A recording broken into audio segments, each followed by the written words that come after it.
they discovered upon their arrival was almost unspeakable. We are all evil in some form or another. I'm not guilty. The dead won't bother you.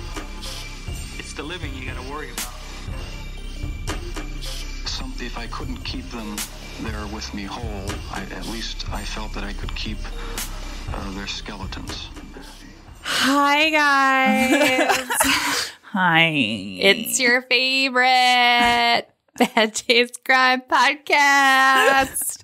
I'm Janelle. I'm Vicky. We're here to talk about murder and stuff. Yay. Hope you loved that opening.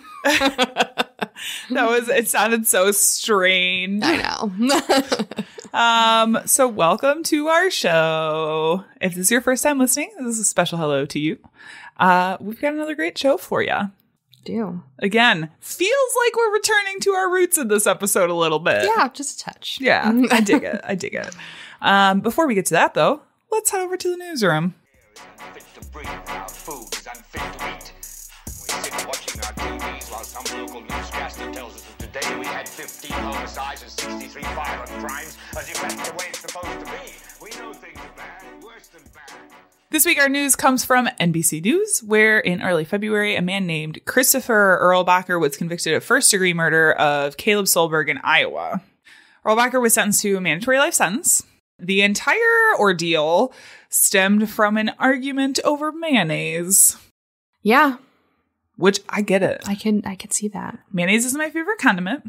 Isn't? Is. Oh, is. Okay. Yeah, mayonnaise is my favorite Is condiment. your favorite condiment. Okay. If you talk to people Condiments that I know. are hot takes, you know? Yes. Ketchup, yes. also another one. Is that a hot take? Oh, yeah. People absolutely despise ketchup outside the Midwest. Oh. Well, fuck you guys. I like ketchup I too. don't know. We're just a condiment-filled nation, true. okay? It's true. We need all those condiments for our salads. Yes. We need to get by all of the sadness by putting a little sauce on it. Yes. Sadness sauce. So, according to NBC News, quote, investigators have said the men were eating and drinking at a Moorhead bar the night of December 17th, 2020, when Erlbacher put mayonnaise on Solberg's food. A fistfight between the two men ensued, and Erlbacher left in his truck, making threats to hurt Solberg and others. Later that night, Erlbacher spotted Solberg outside a cafe in Pisgah and ran him down with his truck. He doubled back and ran over Solberg twice to make sure. Why do I see a dually with truck nuts?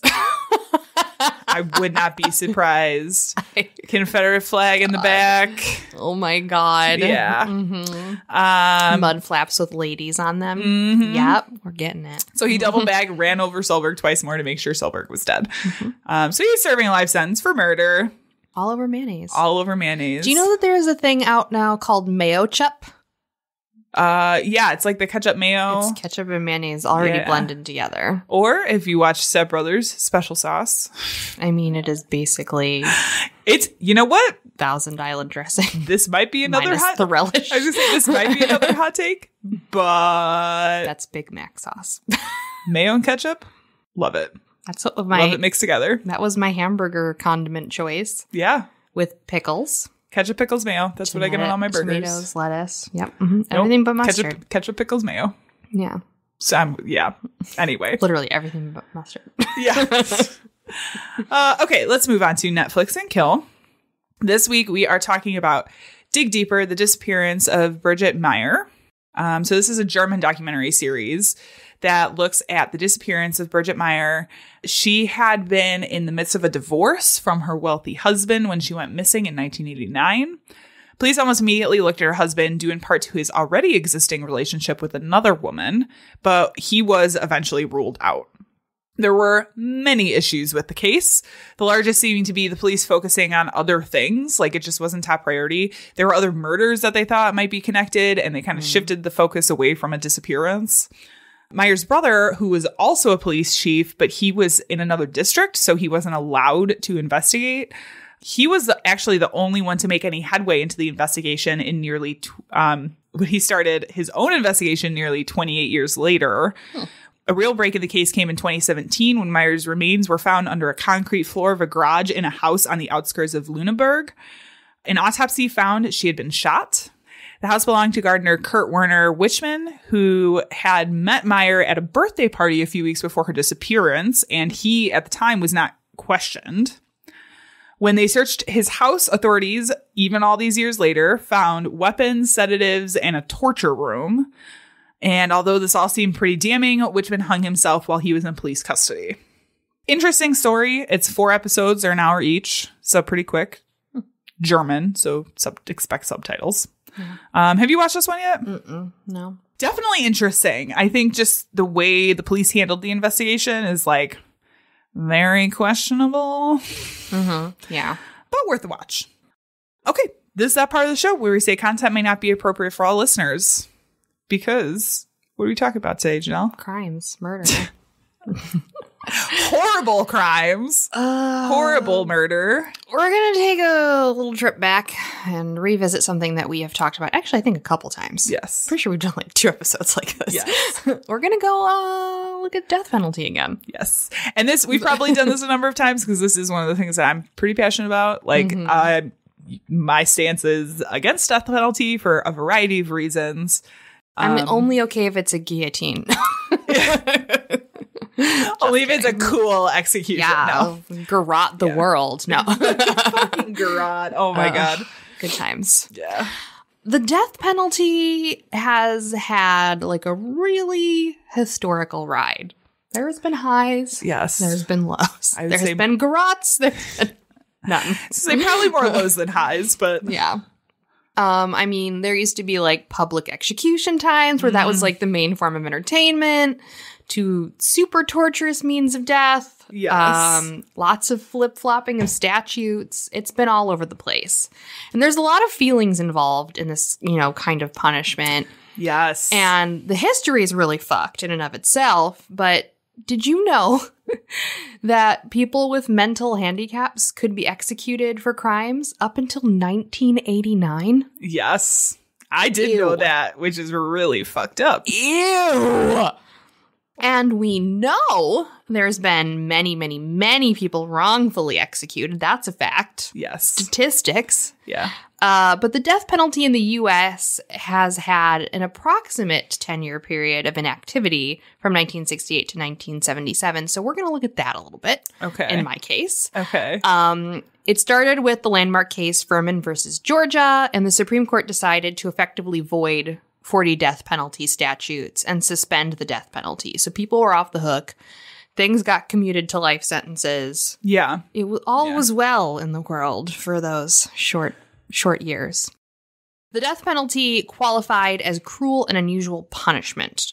So primarily because states used capital punishment in arbitrary and capricious ways, and especially in regards to race. Yes. And at this point in time, they were still using the electric chair. Yes. Also. I don't think that... And gas chamber, right? Yeah. And there were still some places who did firing squads. That was an option. Yeah. We'll take a look at that. Yeah. But it didn't last long. Yeah. In 1976, with 66% of Americans supporting the death penalty, the court ended the constitutional ban on capital punishment.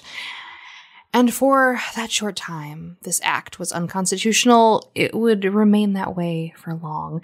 This is where the case comes in that we're covering. Now, you may have heard of this man's name if you're a fan of punk rock music, as I am. The adverts had a song entitled "Looking Through Gary Gilmore's Eyes." Okay. Which kind of gives you an internal dialogue to the man on his way to execution. I'm going to play a short snippet, and then I'm going to read some lyrics. Are you ready? Okay. So punk rock.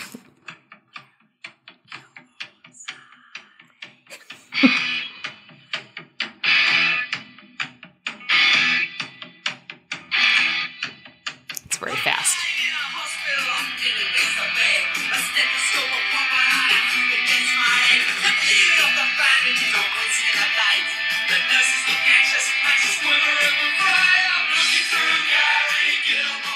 It's very catchy. It's one of my favorite advert songs. It's very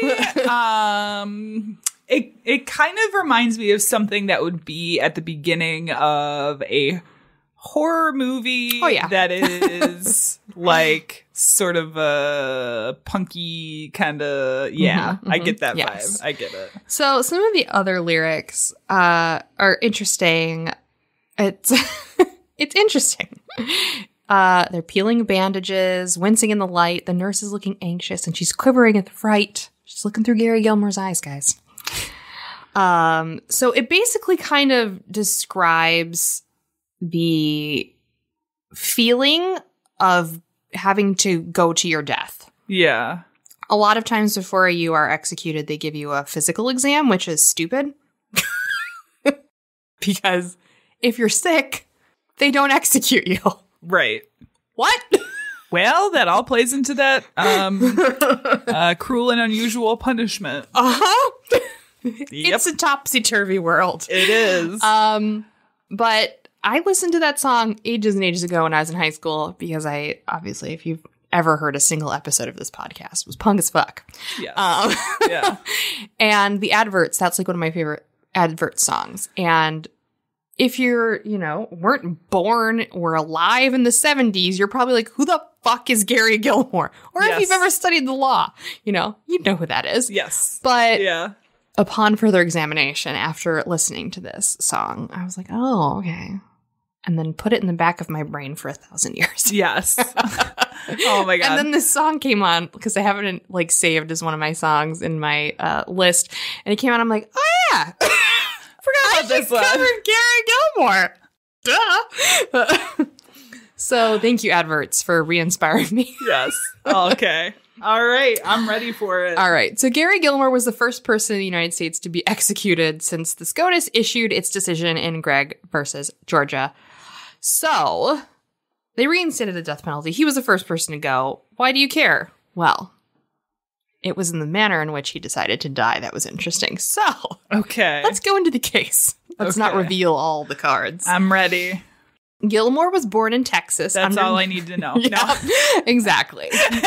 Did he die in Texas? Yes. Oh. No. Ooh. He was born under the name Fay Robert Kaufman.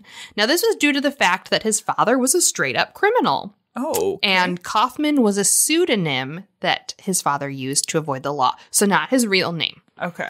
Now, Gary's father was like a super big asshole, really bad at being a criminal. You are not pulling any punches. Just not good at all at anything. Oh he was a fake magazine salesman. And just like a regular plain dumb con man, like not good at conning. He was extremely abusive to his wife and children. He would beat them with a leather strap. Oh my God. Texas. Yeah. For real. 20 years later, when Gilmore was an adult, he would find his original birth certificate with the fake last name which was used, and it led him to believe that he had a different father. So he didn't know his name was an alias. He did not know that his name was an alias. And the truth, of course, was that he just had a fake name, but this would cause a big rift in his family. Wow. And we're going to go back a little bit to look at his criminal past. Gilmore started his life as a petty criminal, stealing as a teenager. When your dad's a con man, the likelihood of you also doing some cons is pretty high. Right. And also, it's Texas, so you're probably bored. Yeah. What else is there to do? Shoot guns, steal stuff. He reportedly was very, very smart, scoring 132 on his IG test, and he was supposedly like a super talented artist. But as artists go, because I am one, he was also very bored all of the time. You know, artists. And he decided to drop out of school. I had a moment.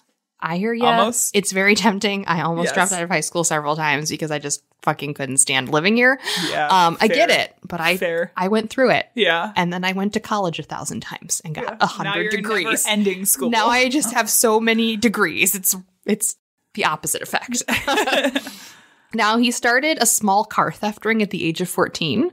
Okay. Which, kudos on you. Yeah. Most people can't drive at 14, but okay. He was arrested twice for this. The first time he got a pass, As long as he crossed his fingers and hoped to die, he wouldn't do it again. They gave him a chance. They're like, boys will be boys. Yeah, exactly. Boys will be boys. This is Texas. You're a white guy. Here's your first strike. Okay.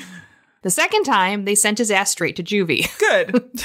So, here comes the third charge. Couldn't stop stealing cars. Oh my gosh. He went to big boy prison the third time, but was released only after a year. Was he still 14? Did he get charged all 3 times? No, I think he was 17 at this time. Okay. He then briefly moved to Portland, Oregon, which is like where every one of my exes ever went. Don't know what that says about Portland, but... Portland. The land of misfits. He was arrested there for driving without a license. Okay. During his time in jail, his father died abruptly. And in a weird twist, which is often what happens to children who are abused repeatedly, he went into this tailspin and like had an identity crisis and tried to kill himself. Okay. That happens. Yeah. He then became even more of a hardened criminal. He's like, I'm going to follow in daddy's footsteps. Except I'm going to be good at it. He was not. Oh, bummer. He started robbing more and getting shit-faced drunk at the same time. Because that helps. Because nothing is better at helping you do crimes than being wasted. He was then arrested in Oregon again for assault and armed robbery. So definitely upping the game, getting a little bit more vicious. This being the 60s, he was sentenced to 15 years, but after being seen by a prison psychiatrist, was deemed to be quote-unquote troubled. Okay. What does that even mean? He's a troubled boy. Troubled. The psychiatrist diagnosed him with antisocial personality disorder with intermittent psychotic decompensation. So, I mean, teenagers are antisocial, and just because you shoplifted like some black nail polish and was heckin' goth, I guess, times have changed. Devil worship. It's the work of Satan. Who wasn't a teenager who attempted to steal something or did steal something? I first stole something when I was like 7. Penny candy out of the Brock's candy holder in the middle of the grocery store. Ooh, it was butterscotch. Grow you bad. It was 5 cents. I was like, I could pay that 5 cents or I could just take the fucking candy. So, he was given a conditional release in 1972 and sent to a halfway house. But him being so antisocial, he fucked it up right away and was like, just kidding, I'm never going there. So he never went to the halfway house and then immediately was arrested like a day later for armed robbery and went straight back to the joint. Oh my God, he did not waste any time. No, he doesn't know anything else but a life of crime. I've had time to reflect on my misgivings. I'm gonna do better this time. Yeah, exactly. I know what I did wrong last time. Yeah.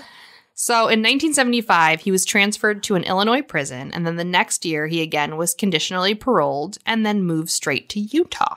Okay. Utah. Nothing ever bad happens there. The other Texas. Right? Little Texas. Little Texas. In July of 1976, a bicentennial year where lots of serial killers are active. Yes, there was a lot. It was a strange time. Yeah, it was the 70s. Yeah. Gilmore robbed and murdered Max Jensen, a gas station employee in Orem, Utah. The next evening, he robbed and murdered Benny Bushnell, a motel manager in Provo. So just going on a spree. Now, the strange part of this is Gilmore killed both men even though they complied with his request. He was like, nah. Cold. Now, Gilmore figured he wouldn't get caught if he ditched the gun, right? Yeah, If there's no gun, there's no crime. No gun, no crime. Right? So in a truly Three Stooges-esque turn of events, Gilmore decided to go to the garage where his truck was being serviced and then attempted to throw the gun in the bushes. The gun discharged and he shot himself. Oh my God. Wait for it. He then drug his bleeding ass all over the place, leaving a little blood trail. Now, the garage mechanic, Michael Simpson, heard all of that noise and went outside and saw Gilmore walking away all shot and bloody. Just imagine being like, no, I'm fine. It's fine. I'm good. Oh my God. It was not, I just dropped a rock. It made a loud... Right? Bang noise. It's not, this blood? No, this is from earlier. It was a pop gun and I fell on a ketchup packet. And this scene. Isn't blood? Yeah. Oh See, God. it tastes like some tomatoes. So, Remembering a police scanner, because again, it's the 1970s. Everybody had a ham radio or a scanner of some sort. Yes. There was a call the previous night that a garage had been robbed and that a vehicle, was seen. So the guy was like, I remember that. So he called the police. Then on top of that, the cousin that Gilmore was living with called the police to turn him in after Gilmore came home hobbling, full of bandages, asking for painkillers. Because he had fucking shot himself. Oh my God. Don't mind my bandages. Do you have any Dilaudid? You know what? Fair call. I'm being like, I'm calling the police. You just hopped up in here asking for straight up opiates. I am not going to indulge you. I respect that. Now, the police caught him trying to escape. Can't have been very quick. Nope. Because he was hobbling. And he went straight to jail. Okay. On October 5th, 1976, the trial began. Witnesses placed him at the scene of the crimes before they happened, so obviously he was there. The bullet casings matched a gun found on him. He didn't ditch it very well. It was not looking good, and all the mounting evidence was like, yeah, you did it. Yeah. Now, when it came time to question, did he do this? What's up? They were also contemplating whether or not he was insane.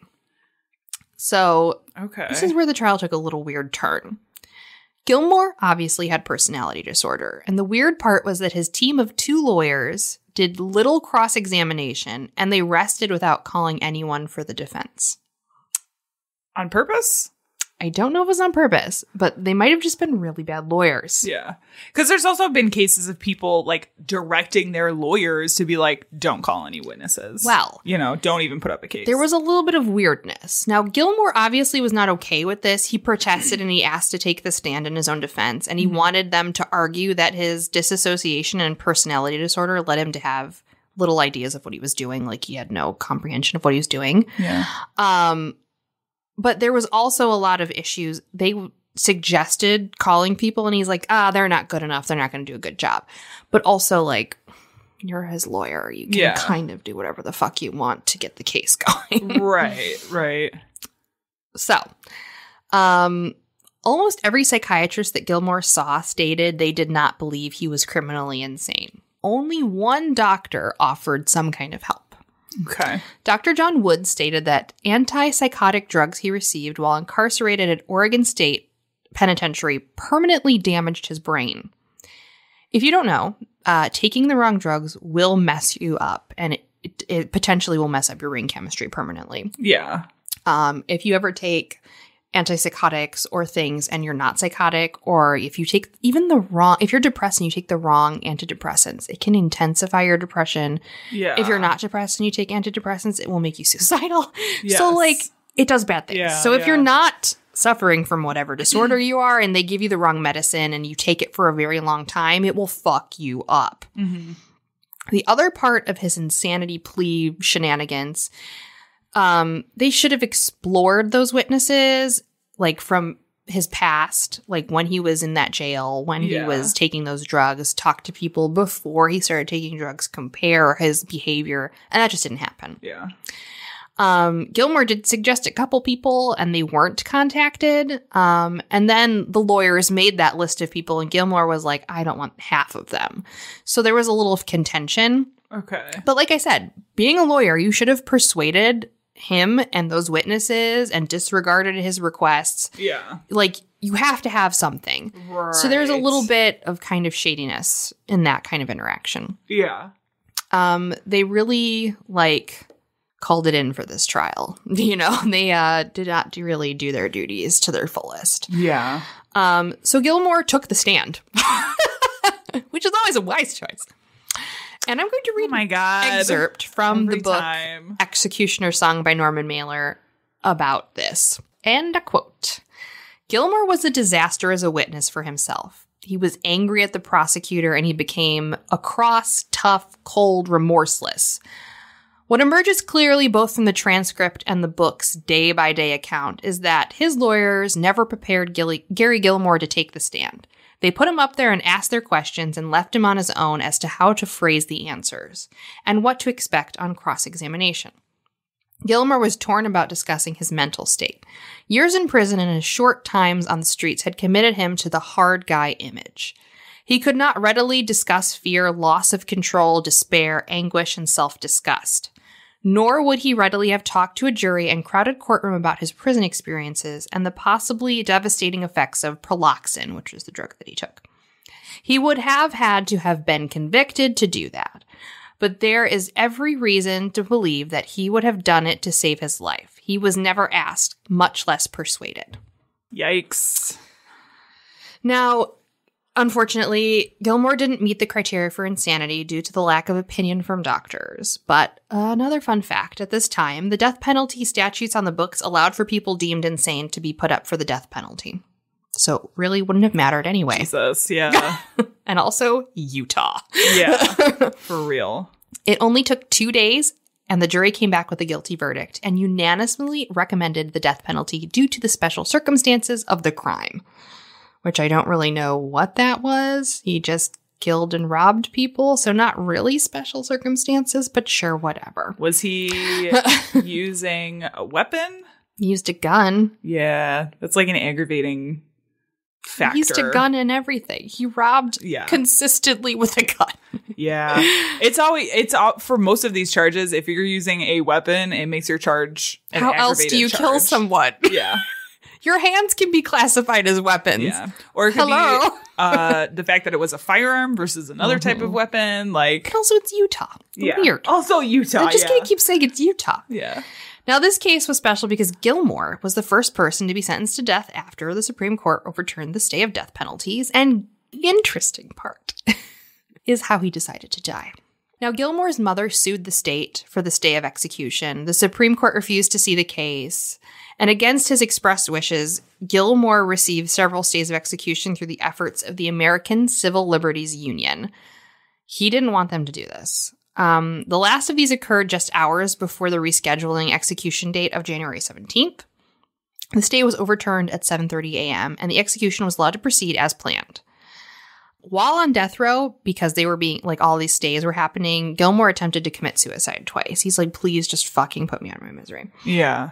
Now, like I said, the unique aspect is the method of execution. Gilmore took advantage of Utah's law allowing a prisoner to choose the method of their execution from either hanging or firing squad. Okay. Can you guess which one he chose? Firing squad. You're right. He wanted the firing squad. Oh my God. He argued you can't botch shooting, but you can botch a hanging. It's true. And that is true. That's true. You can kind of botch a shooting. It's true, but they had multiple shooters, so like... Yeah. If you're a stormtrooper, that doesn't matter. Yeah, no. They're always missing. Pew, pew, pew. Now, this is from a Times article in 1976 from November. If Gilmore is shot, 5 volunteer marksmen will do the job. They will probably be law enforcement officials, though none will be from the staff of the prison 20 miles from Salt Lake City where the death sentence will be carried out. Gilmore, hooded and strapped by the neck, arms and legs to a wooden chair, will have a circular piece of black cloth pinned over his heart. Okay, resting high-powered .30 caliber Winchester hunting rifles on a 2x4 railing. The squad will simultaneously fire 1 round from 20 feet away. There is no provision for a second volley or a coup de grace, and 1 rifle will be loaded with a blank so that no one will know for sure that he was responsible for the condemned man's death. So that's very standard firing squad. But I just love that they put a little pin over his heart to make sure he hit here. Like a target. Yeah. Oh my God. Wow. In January of 1977, he was executed. And in another Times article describing the event, there is an old tannery known as the Slaughterhouse in the southwest corner of the Utah State Prison. Sat there Gary Mark Gilmore, 36, freshly shaven and wearing a black t-shirt, crumpled white trousers, and red, white, and blue sneakers. His neck, waist, wrists, and feet were loosely bound to a chair. 26 feet away hung a sailcloth partition and 5 slits. Hidden behind the curtain stood 5 riflemen armed with a .30-30 Deer rifle, 4 loaded with steel-jacketed shells, the 5th with a blank. He was administered his rights and had a target pinned to his heart. Hooded, his last words were, "Let's do it." Oh my God. And they did, and Wow. he died. And that is the case of Gary Gilmore. Wow.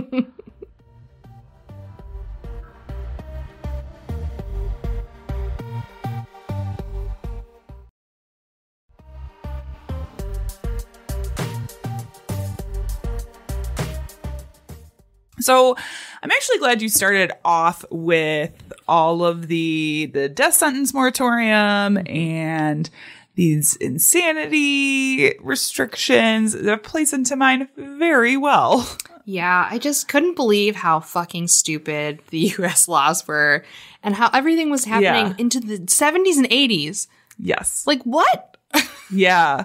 So I am going to talk about Wesley Ira Perky. Now, if that name sounds familiar, we did actually talk about him very, very briefly in episode 91, I think, when we were talking about there were, just before the Trump administration ended, 5 executions that sort of went back to back to back after a long moratorium. He was part of that. Okay.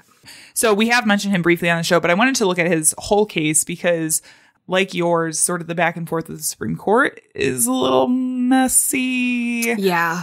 The whole thing's a little They're messy. notorious flip-floppers. Yes. Yeah. So Perky, born in 1952 in Wichita, Kansas. Growing up, he was the subject of extraordinary abuse, starting around 6 years old when his mother began sexually abusing him. Perky's father was not an angel either. He was allegedly paying prostitutes to fondle him when he was only 12. What? Yes. As well as being molested by a priest. Yep. Which is like, that's a lot. There's no safety. No. Your parents, no safety. at church, nowhere. Yeah. Perky reportedly suffered a significant amount of head trauma in his teenage years and early adult life, something that likely added to his troubles later in life. This is something very common when you talk about psychopathy or murderers and serial killers. You know, you kind of have all of these common elements. Mm-hmm. A lot of it is abuse as a child. A lot of it is head trauma. Yeah. It's like they should redo the McDonald triad. Yes. Yeah. So according to a district court order granting plaintiff's motion for preliminary injunction, Perky was diagnosed with schizophrenic reaction, schizoaffective disorder, and depression superimposed with a pre-existing antisocial personality. Loving them antisocial personality disorders. Yes. And there's part of me I am not up on my, mental illness manual handbook thingy. I forget what the name of it's called.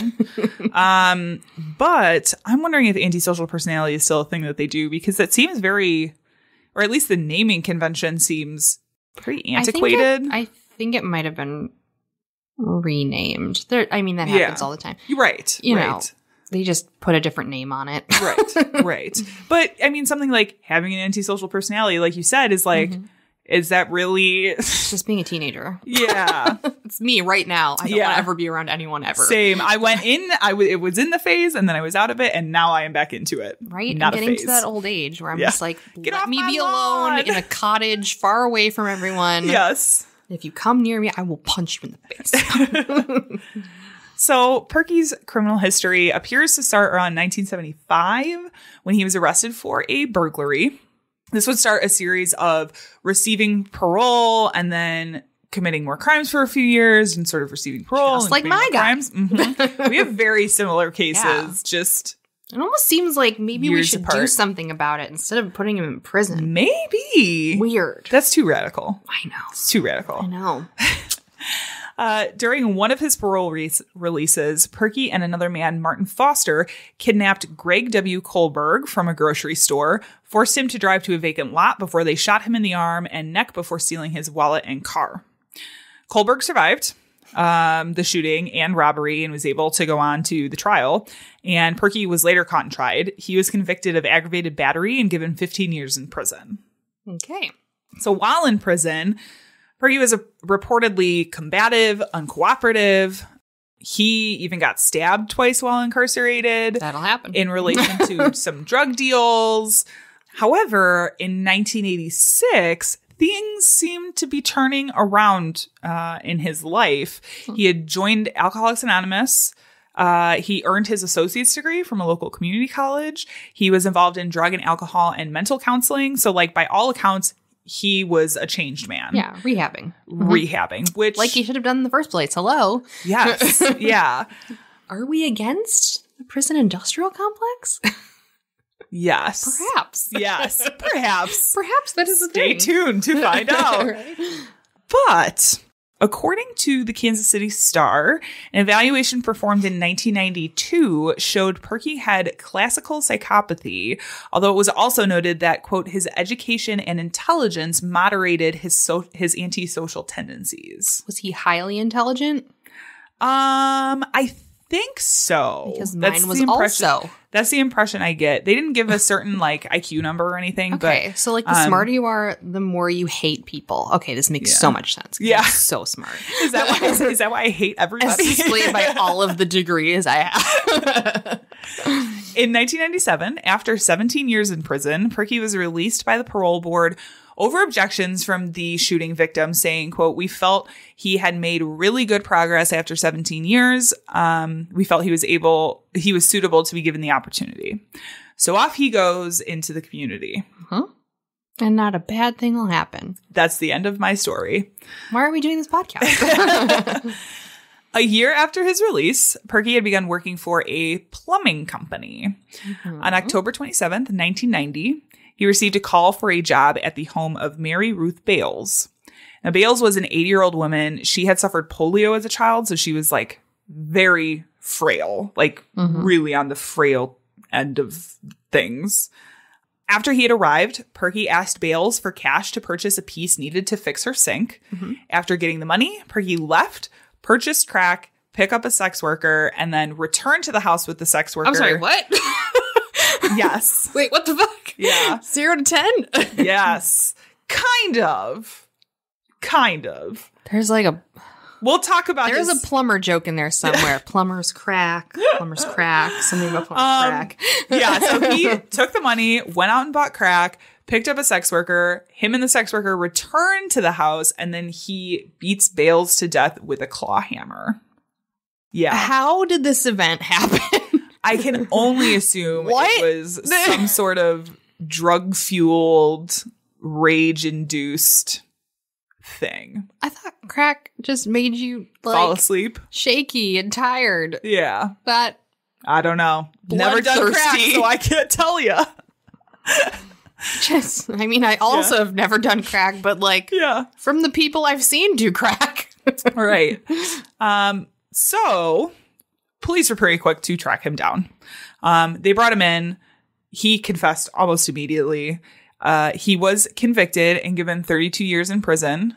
But during the investigation into Bales' murder, Perky was able to cut a deal with investigators. In exchange for information about another murder, Perky hoped to transfer from Kansas prison to federal prison, which the view is often that federal prison is a little bit better environment. Some attorneys will say federal prison is like a country club compared to state prisons, which is probably true. I guess all prisons don't seem great to me. No, but if you had to be in one, you know, the consensus seems to be federal prison is the place to be. Okay. Again, never been to prison, so I wouldn't know. Yeah, I mean, I've been arrested, but they just put you in a holding cell. That's not even prison. That's jail. Yeah. Okay, so we're going to actually rewind a little bit to January 22nd, 1998, when Glenda Lamont, the mother of Jennifer Long, found out that her daughter had cut class. Did it all the time. Well, Call into school, pretend to be my mom. Yeah. And Easy especially in the peasy. early 90s, I feel like people got away with it a lot more. I don't know about got away with it, but it was just like, all right, we're just not going, yeah. you know? I could sound like my mom. Real easy. Yeah.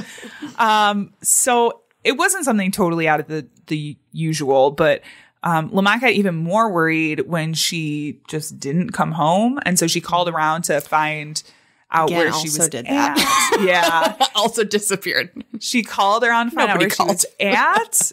None of her friends had seen her or heard from her. She eventually got in touch with police, who listed her as a missing person. That quick.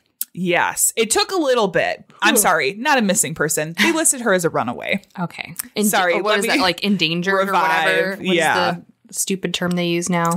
So this goes on for weeks and weeks and weeks. They are, the family is like handing out missing persons posters. Long was eventually listed on the website for the National Center for Missing and Exploited Children. Police were investigating, but they literally had no leads, not a clue what had happened until they spoke with Wesley Ira Perky. Okay. So what Perky told authorities was that on January 22nd, he had been driving from Lansing to Kansas City for a job interview with the plumbing company. After the interview, Perky left smoked crack before stumbling upon Jennifer Long walking down the road. Is his crack laced with angel dust or something? Because, like, crack does not do that. Yeah, who knows? So he pulled over, asked Long if she wanted to party. And I got some crack. Yep. Cool. And yep, that's the car I'd get into. She said yes and got into his vehicle. The two drove to a liquor store where they picked up some booze, and then Perky told Long that he needed to head home. And she was like, okay, well, I don't really want to go with you. So, like, I'm just going to hop out here and let me out of the car. And it was at this point, when Long attempted to get out of the vehicle, that Perky pulled a knife from the glove box, forcing her to remain in the car. The two drove back to Perky's home, where he forced Long into the basement and raped her. At some point, Long attempted to escape again out of the basement, but Perky captured her and then stabbed her to death in her chest, face, and neck. Not being too bothered by this, Perky went out to a bar where he stayed for a few hours. Because that crack. Normal. Yeah. And then after buying an electric saw, Perky returned to his home where he dismembered Long's body and then placed it in a fireplace to burn. Now, of course, as we know, fire does not get rid of everything. No. So Perky took the ashes and what was left of the remains and placed them in a septic pond in Clearwater, Kansas. Also does not get rid of everything. No, does not. Yep. Acid. Acid is the way to go. We do not condone any of this. If you're going to do crime well, okay? Yeah, right. Perky was convicted of Bale's murder in 2000, after which he confessed to Long's killing. Of course, federal investigators were brought in because when he had kidnapped Long, he had kidnapped her in Missouri and then brought her over state lines into Kansas, where she was murdered. And authority believed that Perky was telling the truth due to the amount of detail that he included. It was something only that people that were close to her would know. Yeah. So by November 2003, a federal jury convicted Perky of kidnapping, rape, and murder, for which he received the death penalty. And Perky was subsequently transferred to Terre Haute, Indiana, to await execution. However, as we've seen, Perky's story was not a simple one after this. So later, Perky said that he made up the story about moving Long across state lines. Now, according to the Marshall Project, quote, Perky cooperated because he had spent most of his life in prison already. He was on parole when he committed the murders, and he believed serving life in federal prison would be preferable to a Kansas prison. He also said federal prosecutors had assured him that they would not be seeking the death penalty, but then did anyway. Again, this is according to Perky. Yeah. I would not be surprised if that happened either. Like, I also want to say that. Take it with a grain of salt, but, like, not out of the realm of possibility. Yeah. Now, following his conviction, Perky began his appeals process, focusing mainly on ineffective assistance of counsel related to his defense lawyer at trial, Frederick Duchart. Appeals lawyers claimed that he did not do his due diligence during investigations before trial. They also claimed the investigators that he hired lacked the training in the specialized type of investigation necessary. It wasn't until Perky's appeals process that attorneys discovered the information about his abusive childhood, as well as the head trauma issues. Like, that was all found out after his initial conviction, after he was already sentenced. Duchart, of course, has defended his performance as Perky's attorney. Again, this is from the Marshall Project. Quote, Duchart, the trial lawyer, has defended his failure to interview people who knew these stories, writing in an affidavit that many of his decisions were made as part of his defense strategy. But a law professor told The Guardian, you can't possibly know what you have never bothered to learn. That is not strategy. It's a failure to prepare. Mm-hmm. Which I agree with. Yeah. And that does seem to be like the prevailing argument when attorneys are brought up on ineffective assistance of counsel. Like, it was a strategy. It's all strategy. It's kind of like the I feared for my life defense. Yeah. I hate to say sometimes it is strategy, but like, again, is it? So at the time that Perky was placed on death row, we were again in a time period where no federal executions were taking place. This was during a period where, so by now we are doing all of our federal death sentences with the 3-drug cocktail that includes pentobarbital. This was part of they were having some issues getting drugs in and expiring supply chain and all sorts of things. Yeah. Inflation, right? Anyway, so that's why all of these executions had been stopped for a while. Is there were some questions as to, well, we'll talk about it. We will talk about it. So everything was on hold, that is, until July 2019, when the federal government announced executions would start taking place again after almost 2 decades. Perky was selected as one of 5 inmates to move to execution, and his date was set for December 13th, 2019. However, Perky and 3 other plaintiffs brought a cause of action that argued pentobarbital, which again is one of the drugs in the 3-drug cocktail, violated Federal Death Penalty Act of 1994. There were also claims that Perky didn't have the mental capacity to be executed. By this time, he was 67. He had started suffering from dementia and Alzheimer's.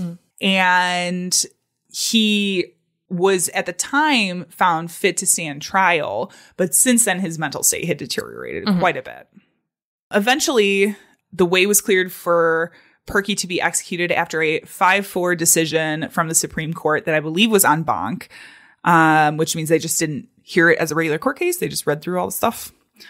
So something to note about the dissent this is from Death Penalty Info.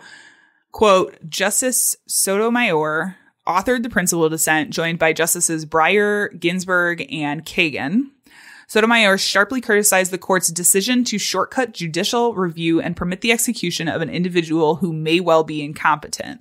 She rejected the prosecutor's assertion that Perky should be executed because he labeled his claim a civil rights claim related to his execution instead of a habeas corpus claim related to his death sentence, and filed in the court considering the constitutionality of the federal execution process instead of the court in which he had been tried. So partially filing under the wrong thing, essentially. It is undisputed that there is a district court in which Perky may properly pursue his competency claim and his request for competency hearing, she wrote. Given the evidence of Perky's Alzheimer's diagnosis and his history of delusions, hallucinations, and paranoia, Justice Sotomayor concluded that the government has not come close to showing the district court erred in finding Perky likely to succeed on the merits of his claims. So essentially what all of that means is a district court had found that the claim itself, they threw it out before even hearing it because it was unlikely to succeed on its merits. But the dissent said differently. Of course, the dissent was the 4 of the 5-4 vote. So Perky, after this decision, did make an attempt to file the claims in the appropriate court, but was unable to succeed on any of them. So on Thursday, July 16th, 2020, Perky was executed in Terre Haute, Indiana. He was the second of 5 executions to resume that July under the Trump administration, who would continue to rush through this flurry of executions just before his administration ended. Like, there was some taking place like literally weeks, like 2 weeks before his administration ended. After the execution, an autopsy on Perky's body showed signs that he had suffered extreme pain during his execution, something revealed in a filing to delay the execution of rapist and murderer Keith Nelson. The autopsy shows severe collateral acute pulmonary edema and frothy pulmonary edema in trachea and mainstem bronchi, meaning Perky likely felt like he was drowning, which is like one of the chief complaints of this combination of drugs. Yeah. Because they also paralyzed your body. Mm-hmm. So you can still feel it. Yeah. Yeah. But the people watching don't know. Like, you can't visibly tell that something is wrong necessarily because your entire body's fucking paralyzed. Of course, the government is denying any of these claims, saying it totally went off without a hitch and pentobarbital has been deemed humane, which is even more interesting looking at the most recent decision in Ham v. Reeves. So essentially what they did, and this decision just came out like a couple weeks ago. Like, this is very new. Essentially what they did is they cleared the way for a man who fell well within range of intellectual disability to be executed by the state of Alabama. It's an interesting case that looks at the type of drugs used in executions, the requirements to choose an alternate execution method, because there is this idea that the time period, the window that you have is very short, and not long enough for an inmate or a person on death row to truly understand like what the options are. Yeah. Because, pro tip, you can still get executed by firing squad if you can prove a reasonable need to do that. But the window to make that decision is like a month. It's like 30 days, which is not enough time. Especially when you're talking about trying to get legal counsel in to explain things. Even just like drafting documents. Oh my God. It takes forever. So long. So long. So I'm going to include a link to a really, really great Vox article on the topic that really goes into some of the bigger issues in Hams v. Reeves, because it's honestly going to have an effect on every single execution going forward from now on until any rulings get changed. So, you know. Yeah. Lethal injection is not humane at all. No. And it's been botched multiple times. So many times. So. Yeah. And in some places, they've even started bringing back the electric gold chair just because. Which is also not a great choice. No. Just because they're having issues getting the drugs that they need to perform these executions. Yep. Supply chains. Not great, guys. Like I said, I am very anti-death sentence because, again, for a lot of reasons, reliability of juries, innocent people being put on death row, humane ways of, you know, killing murderers, which sounds strange, I realize, but like, anyway. I wonder if they're going to like do the death pods that came out for euthanasia. That would be interesting. That would be really, but that's gas, right? I don't know. I don't know what it is. I've never looked into it, but I saw that it was a humane way of death. Yeah. If anyone's curious what we're talking about, it was what, Sweden or the Netherlands came out with death pods that essentially help in assisted suicide. So that there's no person related involved, supposedly, but someone has to set the pod up, so still technically someone's involved. But it's fine. Yeah. Interesting. Look it up. Anyway, so that death is... pods. There you go. Yes. So that is the story of Wesley Ira Perky. Before you do something completely awful that may put you on death row, first of all, please don't. Please stop committing armed robberies. But second of all, maybe check out this podcast. I'm Ellen, and I'm scared we exist in the Matrix. I'm Jaslyn, and I'm bad at ad-libbing. And you're listening to High Expectations, the promo. For our international listeners, you can appreciate our cute New Zealand accents. For our local listeners, you might bump into us in the street 3 times in the same hour. Our podcast is about pop culture, sexuality, relationships, interesting hobbies, banter, and ragging on each other. You can find us on Apple Podcasts, SoundCloud, Pocket Casts, Podcast Addict, or anywhere you might like to find podcasts. Yay! Please subscribe. Goodbye! All right, Janelle. That's been our show. We did it. That's it. That's it. I've been talking penalty all morning again. about how much I'm looking forward to the nap I'm going to take after we're done. Yeah. I don't know that I'm life. ready. Sorry. My body is I'm immediately ready. getting a haircut. Then I have to go Yes. work in my studio. Gotta go look fly. Yeah. That's I'm okay. a very busy woman. Yes. Do we have anything to talk about this week? I don't Nope. I don't think so. That tennis comes out. We'll be done with our Yeah. live show. We have our anniversary coming. That's about Yes. it. We will talk about all this on the next episode because it hasn't happened yet. Yeah. So for us in real time. Yes. So we will talk about the Dark Matters show. We will talk about anniversary things. Yeah. Probably. We'll sing our Chili's anniversary song to each other. Yes. Oh my God. We What do year that. is it this year? We do that. This is going to be 5 years. I think Is this really going to be 5 years of doing Yeah. this show? I already set up posts about it. So Oh I've my already God. forgotten Oh what my year God. this is Well, in terms of like gifts. We'll save the gift reveal what the anniversary for the pod. traditional Yeah. gift is for the next one. But until then, our sound and editing is by Tiff Furman. Our music is by Jason Zashevsky, the Enigma.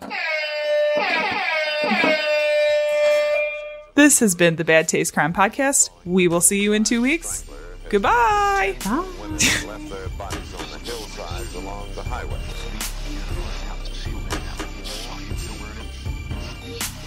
It was as if a wave of evil washed over this town. We are all people in some form or another.